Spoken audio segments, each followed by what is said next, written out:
All right, folks, we are live. It's Friday. It is Friday. And I am just actually doing a quick share.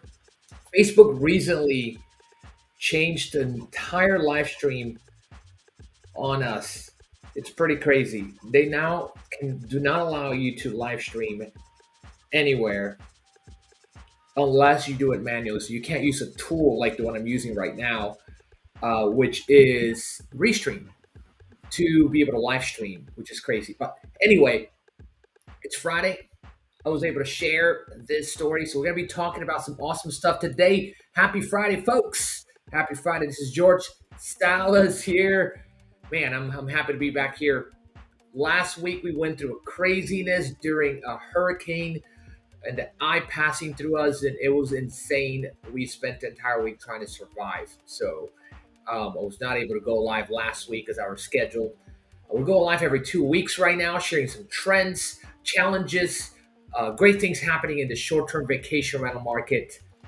But I'm happy to be here, folks. And today, we've got some great news for you. We are going to be actually doing an analysis of an article slash podcast that just came out by the guys over at Skift, which is one of the short-term rental platforms here in our industry that's very heavy on great news. They interviewed Jamie Lane, the chief economist of AirDNA, which is the biggest provider of data analytics in short-term vacation rentals in the U.S. So we're going to be talking about the summer's hottest short-term rental markets.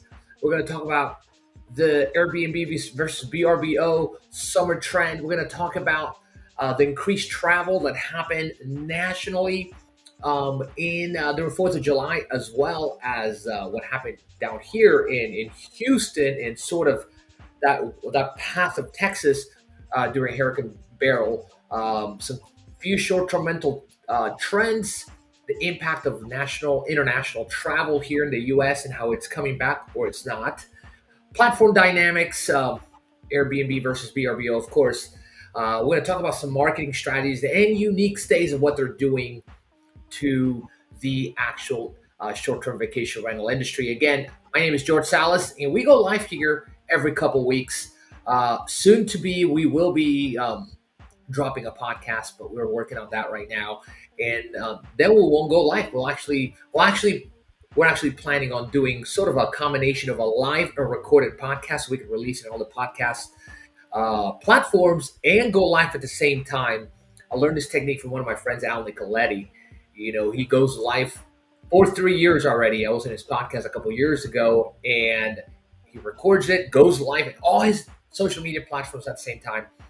And that was one of the ideas to go live here and just have a conversation with you. You know, I know if you're listening and maybe you're not live or whatnot, you do have comments or you do not have comments. Maybe you have insights or aha moments. Let us know in the comments. Let us know and let us know what you think about this information. Drop your questions. We are operating currently a ton of short-term vacation rentals, and we are working on something magical, a portfolio that we're acquiring. I can't make the announcement yet. It's not official. It's sort of official. It's not really sort of official, but we'll be buying a new portfolio of 18 properties, and I'll make maybe the announcement on our next live here. Okay? So let's get to the nitty gritty, folks. So let's talk about first increased travel for 4th of July weekend. So July is always for us the best month of the entire year. And that's pretty much for every industry. It's the biggest month where people travel the most. You got 4th of July, and you have an entire month of everybody being out of school and the hottest month of the year. So people are traveling, just doing their travel plans before school starts in August, right? So now there was a travel surge all over the U.S., right, and nationally. And what this, this actual podcast slash article talked about with Jamie, and these guys discussed that, the data is showing great signs right now for the national market. It was an increase year over year in travel bookings of 15%, which is great, right? That's 15% travel, more bookings, and I think over the first couple of weeks of July, the reason for that, it's obviously you've got the long weekends, a typical holiday activity. So people are, they're traveling, they're wanting to go somewhere and visit and go outdoors and that sort of thing. And they just like to have more fun, right? So going out to grill, swim, be on the mountains, do fun stuff. So you always have that. But the good sign is there was a 15% surge over last year's number of bookings. So that means that the industry itself is increasing by 15% year over year. Great number, right? And over last year, we saw that last year's revenue wise, the industry was very stagnant, right? The travel demand has still been increasing. More people are using these platforms, and there are more people traveling, right? But it was a little bit stagnant as far as revenue because of some supply. We'll talk about that in just a second. So now let's get a little bit into short-term rental trends. What is happening?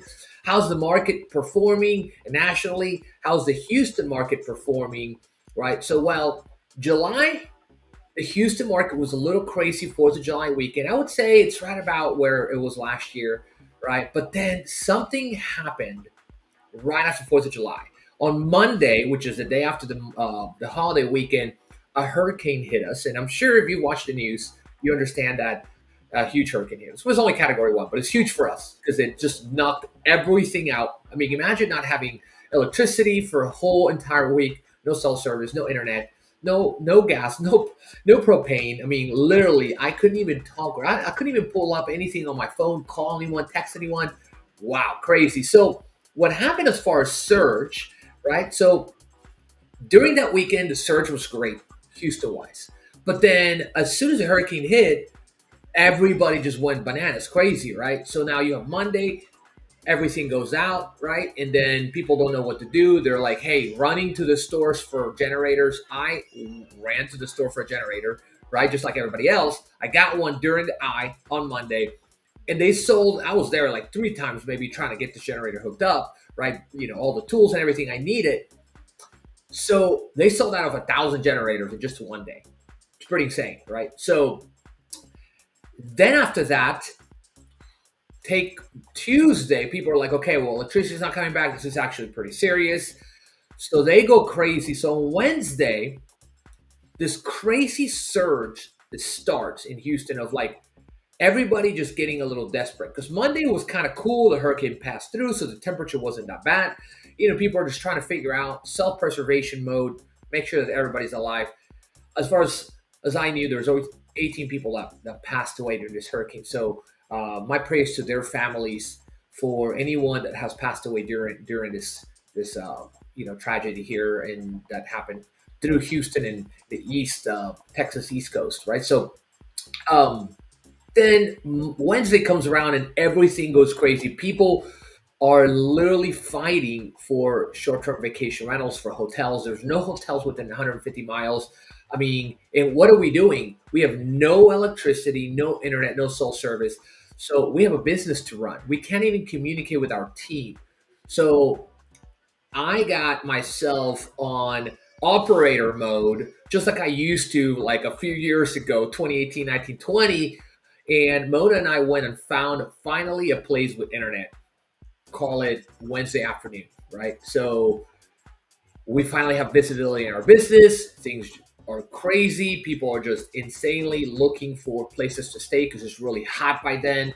So people are getting desperate, right? There was 2.4 million people lost power during this hurricane. That is insane. I don't know how many customers that is, but it's probably in the millions. So imagine 95 degrees outside, no AC.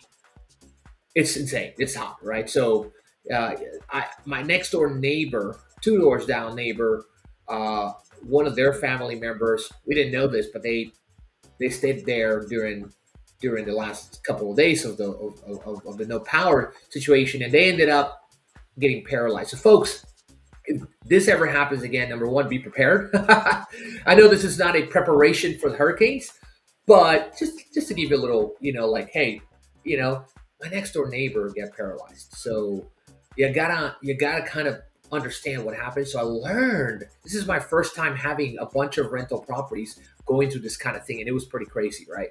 So That's it. Houston was crazy over last week as far as surge. A lot of properties being rented for much more than they usually do. We had power in a couple of our properties, and people just were running crazy for them, right? So, and then we finally got back power, I think, towards the beginning of this week. So Sunday, Monday. So one whole week without power. We lost about 15, maybe $20,000 in just cancellations, and another 10 to $15,000 in repairs, right? It wasn't that bad as far as the repairs, and it didn't meet the minimums on the insurance claims, so we can't go running to our insurance companies to get things replaced or appraised, or we have to get them done, fences up, trees cut out of the pools. It was pretty crazy. So that's it about what's happening. Now the trend is back to normal. And now what I'm seeing in Houston, Texas right now is a much slower back end of July. So if you're a Houston host or a real estate investor with a couple properties that are managed, just make sure that you adjust accordingly, adjust your prices, your strategy over the next few weeks, because what is happening here is that people's travel plans changed. A lot of properties got misplaced. We're still getting some momentum there, but all the travel surges that came to Galveston, Houston for like visiting family for vacation or whatever it is, those might have changed. Okay, because now you have a bunch of people out here without not just the necessities, but also without their homes. They're misplaced. So everything is kind of skewed and changed a little bit here in the east coast of Texas. I'm talking about Galveston, Alvin, Pearland, Texas, Houston, Texas, majorly, and then maybe a couple cities up north like Conroe and the Woodlands. So now nationally, right, there are mixed results in the short-term rental industry as far as I'm reading right here, and I've got on my notes, created a whole bulleted point explanation of what these guys said. Great in the industry, by the way. Skift is one of the websites, online medias for short-term rental trends and industry updates. One of the top ones in the whole industry of the United States. So um, let's talk about supply growth and occupancy. Okay, so there's been a couple of changes, and then that is slowing supply growth, and that's been happening over the last year and a half, which is great for us as operators and hosts because when supply slows down, our occupancy rates and profitability increases. And the reason why supply has slowed down, it's because a lot of people are losing money and they don't know what they're doing, right? So if you don't know what you're doing out there, I don't recommend you to go out there and just start a short-term vacation rental, especially in a market like Houston without many regulations, even though they're upcoming. Side note, right? So there are going to be upcoming regulations here in Houston, which I'm very happy for. But don't go out there and just launch a short-term rental. More than likely, especially if you buy a property at the prices that are now 20, 30, 40% increased in price per square foot, as well as also like with 8, 9% interest rates, you're gonna struggle. So you've got to be a pro and really understand your numbers because numbers don't lie, and numbers are everything. And not just the real estate numbers, prices, and interest rate because that's your foundation and structure if you're an investor. But I'm talking about the real revenue numbers that could be really just weird and confusing to find because you can go and find as a newbie and think that this particular property can make you 80, 90K a year when it could really, you're not meeting certain amenities because you're not seeing them, right? So you can't understand and know what you don't know. So if you don't have the basic foundation of what you're looking for and you see other properties or you go to Airbnb or Match Advice or whatever tool out there that you use and you find these properties actually generating 80, 90, 100, 120K, you're like, oh my God, this looks really good. I think I could do that. But you're missing those amenities. So just make sure that you don't just jump out there and, find a mentor, find a coach, find an advisor, go pay for someone's time, go watch a bunch of videos on YouTube if you want to spend that time and do that, or partner with someone, right? We have many ways. We went through partnerships here on another live stream in our creative SDR group, right? So if you want to join that group and you're listening right now, just make sure you join us. It's a Facebook group where we share these types of things, right? These trends and unique things, and it's called creative short-term rentals. So make sure that you check it out and enjoy the group. Okay, so now let's talk about the impact of international travel. We're going to go quickly through this. Right now that we are in recovery status, right? Because international travel is what has taken the longest to recover here in the U.S. Um, after the pandemic. It's the only, and I would say, second from that is your urban destinations, and then we didn't touch that. I'll touch that in just a second. Okay, so international travel, right? You have regional difference. So you have your West Coast and East Coast. Your East Coast is performing better due to European travelers. Okay, so your East Coast is performing better due to European travelers, and then your West Coast is also performing very well due to Indian travelers, right? So you have the two coasts performing much better with international travel, but the center or the like west and the mid areas of the United States, right, are not performing as well when it comes to international travel. Now, let me go and jump right back. I know I open looped you on this, so let me go back and talk about the market performance, which I forgot to touch actually. So the contrast between urban destinations and mid-sized cities and vacation spots. So there's been sort of a trend over the last year and a half, maybe two, where your urban destinations they're pretty much recovered now, but they're still lagging a little bit behind, right? Behind mid-sized cities and vacation spots. This portfolio that we're acquiring is in a mid-sized city, right? And the market itself is not so huge, right? So we're going after a great market with increasing real estate numbers over the last 10 years, right? Increasing real estate appreciation over the last 10 years, as well as an increasing short-term vacation rental market, anyway between 10 to 15% average, right, over the last 5 to 10 years as well. So you got to look at those two things. And so when it comes to making a decision on investing on a short-term vacation rental right now, you got to, hey, should I go to a destination that's a metro market, right? Should I go to a mid-sized city and that could be outside of a metro market? And I can give you examples too. Or should I go to a vacation spot, right? So now your riskiest, in my opinions, and your most profitable, right, are probably going to be your sweet spots, right? So I call it places where the real estate is not so expensive, right? Yet you still have quite a bit of demand and quite a bit of revenue. And then also because it's a mid-sized city or mid-sized vacation spot where you can drive smaller, it's not a national, so the prices are not outrageously crazy, right?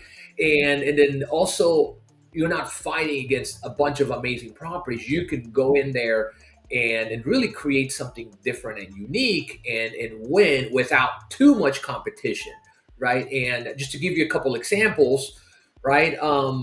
I call it a mid-sized vacation spot or a drivable vacation spot like Galveston, Texas. Even though Galveston, Texas has very few regulations, it's still a good market for certain niches and short to buy short term or to operate short term rentals, but it's not in others. Like your smaller properties, I mean, because of the price increases, over the last 3, 4 years since COVID, Galveston just no longer is appealing to me and to many other investors that are wanting or are looking for short term vacation rentals.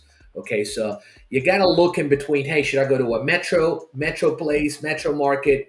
Am I looking for a mid-size, drivable market that's a mid-sized city, or a mid-sized vacation spot, or a national vacation spot, right? In a national vacation spot, I mean like Hawaii, extremely expensive real estate. Aspen, Colorado, extremely real expensive real estate. Call it, the Rocky Mountains and all these big mountain towns. So there are smaller towns, smaller destinations. Like we literally were just in Colorado a couple of weeks ago with my business partner and friend Angel Gonzalez, visiting and doing some business out there. And we drove through like Breckenridge and all these other places that were really cool to the mountains. And it was really cool. But to see how these smaller little towns have come up in the industry is crazy, right? And now those smaller little towns, even those throughout the Colorado, are the real estate is just getting insanely expensive. Colorado's, I think, number two or third, second or third most expensive real estate state. I'm just giving you an example, right? Just for thinking, food for thought. Okay, so now let's talk about platform dynamics. I know that I've actually switched the title of this to see where we get more engagement. But one of the titles of this live stream and one of our platforms is called Airbnb versus VRBO, right? So who's winning the race this summer? Well, it is obviously Airbnb. The performance in Airbnb in terms of supply and bookings is just retarded insane, folks. So I know that we operate and we do direct bookings. We do Google Vacation Rental bookings. We do VRBO, Booking.com, Airbnb, VRBO, right, and direct. I mean, no matter what we do, right, we are still going to get the most performance and the most bookings out of Airbnb, right? So Airbnb is crushing it. And one of the reasons why I say, hey, Airbnb is crushing it, honestly, it's because the way that they're updating their technology is phenomenal. They come up with cool new things every 2 quarters. I mean, who does that, right? Who comes up with a whole new interface every 2 quarters? I'm not going to agree that that interface is cool or the new changes they make are useful for us. The last ones they made were terrible, right? So the messaging platform for Airbnb was terrible, right? The changes, you can't find your messages. I'm not going to go too deep into it, but wow, it was crazy, right? So um, at the end of the day, Airbnb is the top dog and will continue to be the top dog. They've got the funding, they've got the money, right? Now, VRBO is great, and I like VRBO, but they're just struggling. Like, in my opinion, they're struggling to grow as a company in terms of supply, right? And booking revenue growth. They just are, right? So, and it may be because they don't have the marketing dollars, or in my thought, I recently read that when Expedia took them over, they took out their budget. So Expedia bought VRBO and they took out their marketing budget. So now there is no budget, there are no improvements, and you have now a struggling business. Well, I don't know exactly to say struggling. I'm just talking about, don't quote me on this, but all I am saying is that there are challenges from that I am communicating to you from this article. And if you want the article, I'll drop it too. If you want to read the whole article, watch the whole interview, that's cool. A lot of the things that I'm mentioning here, which I'm very familiar with, you're going to hear there as well. Obviously, straight from Jamie Lane, chief economist of AirDNA, who is an expert in data, and I'm not as an expert like she is. Okay, so like he is. I'm sorry, but yeah, check it out. Let me know. Send me a PM. Or drop me a comment. Hey, we'll love that. We love that podcast. So, lastly, I love to chat about unique stays and marketing strategies. So,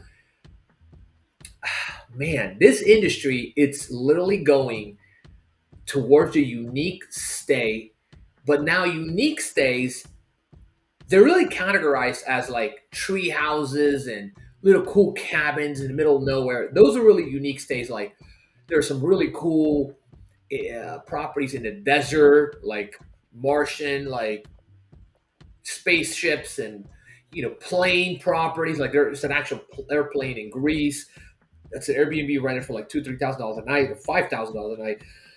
Which is crazy. Those are unique stays, but the industry itself, folks, it's shifting towards being more of a unique space. So there is a struggle between the true vacation rental owners from back in the day and the short-term rental operators, and it's a mesh right now. It's kind of both at the same time, and they now become one, right? So, and both at the same time are growing. But if you think about it, short-term rental operators are different than vacation rental owners or operators, right? They're old school. Vacation rental operators are old school, and there is sort of a clash in between them, but that is completely another topic right? So when it comes to unique stays, that's where the industry is gearing towards, right? So what Airbnb is doing, it's featuring a lot of the unique stays of the more unique properties, and they've found different ways. So one of our properties, for example, like here in Southwest Houston,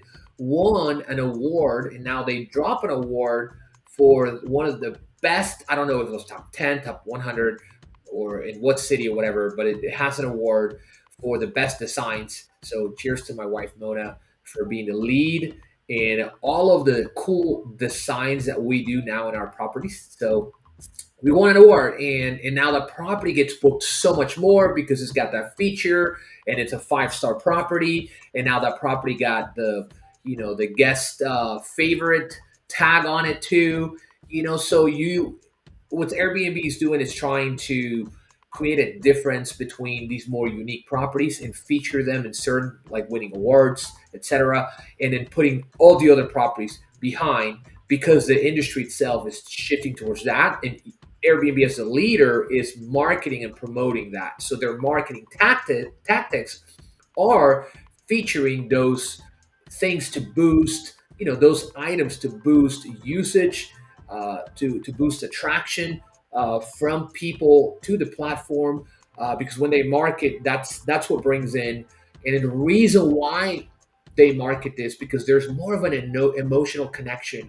Whenever you are using great marketing with uniqueness in the properties, so people can actually connect to these situations more than, hey, come into this regular house. They're not showing that as much. They're not marketing that as much.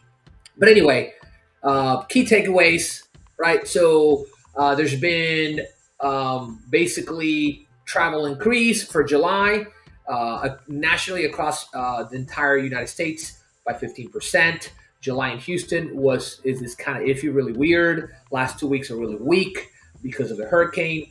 As far as trends, short-term rental trends, the industry itself is mixed right now.